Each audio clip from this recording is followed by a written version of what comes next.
poursuite de la constitution ou des constitutions de partis civils contre colonel Ibrahima Kalonzo Kamara et l'adjudant-chef Mamadou Alou Keita. Monsieur le Président, les constitutions de partis civils contre les sous-nommés seront également boutées dehors, rejetées, car, à mon avis, et de l'appréciation des éléments, des débats à l'audience, Monsieur le Président, de toutes les preuves apportées par les uns et les autres, notamment les partis civils, le parquet et la défense, il résulte aisément de tout ce qui précède que mes clients n'ont commis ni crime, ni délit, ni contravention. Ils n'ont commis aucune faute génératrice de dommages et intérêts. En ce qui les concerne les deux, les multitudes de réclamations des partis civils contre eux seront purement et simplement rejetées, Monsieur le Président. Je vous prie de décider dans ce sens. C'était la première plus grande partie de mon intervention. Je voudrais aborder la fameuse question de requalification. Aujourd'hui, c'est le cheval de bataille des procureurs. Le ministère public représenté auprès de cette juridiction. Au départ, M. Mamadou Alou Keita, Ablaye Kalonzo et tous les autres étaient poursuivis pour des infractions telles que réprimées par le code pénal.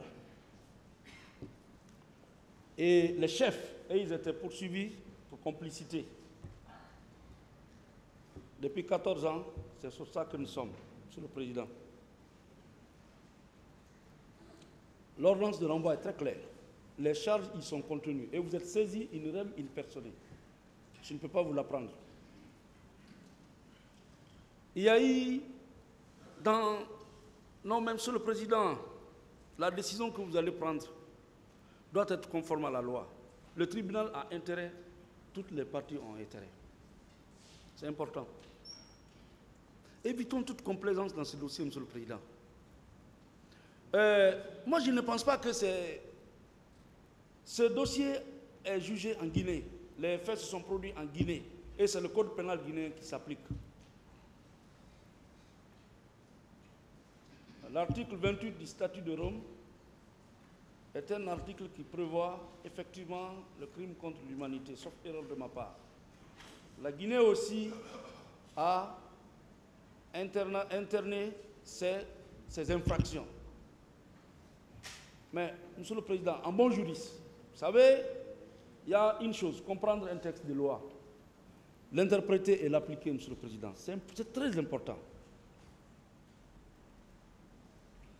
Ce que moi je sais, ce que nous on a appris, parce que chacun peut apprendre à sa façon. Et certains pensent qu'ils sont plus forts que les autres, mais c'est Dieu qui est fort, Monsieur le Président. Il ne faut rien minimiser dans la vie, c'est Dieu qui est fort.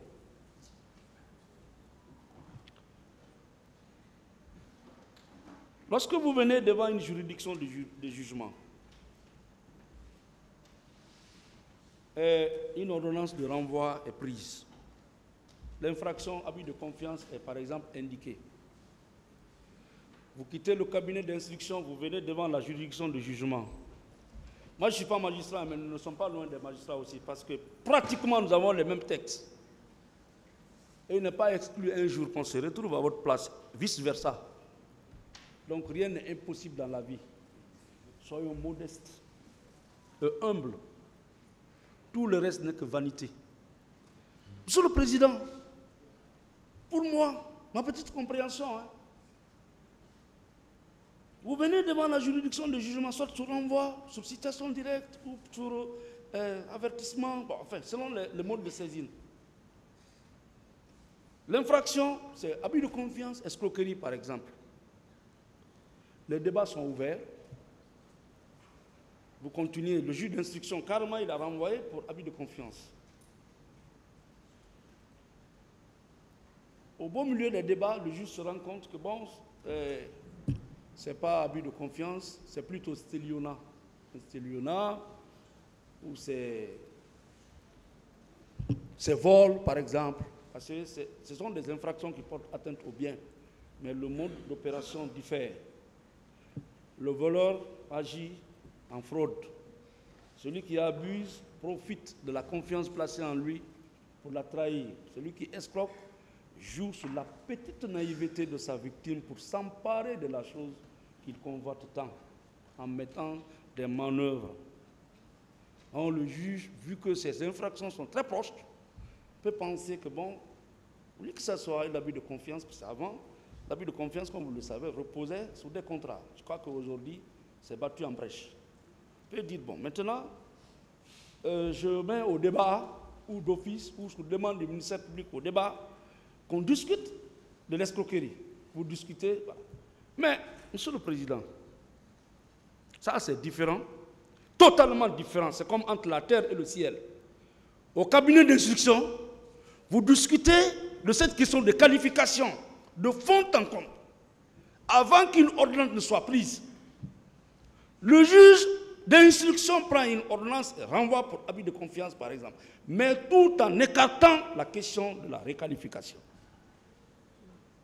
À supposer que c'est une ordonnance de non-lieu,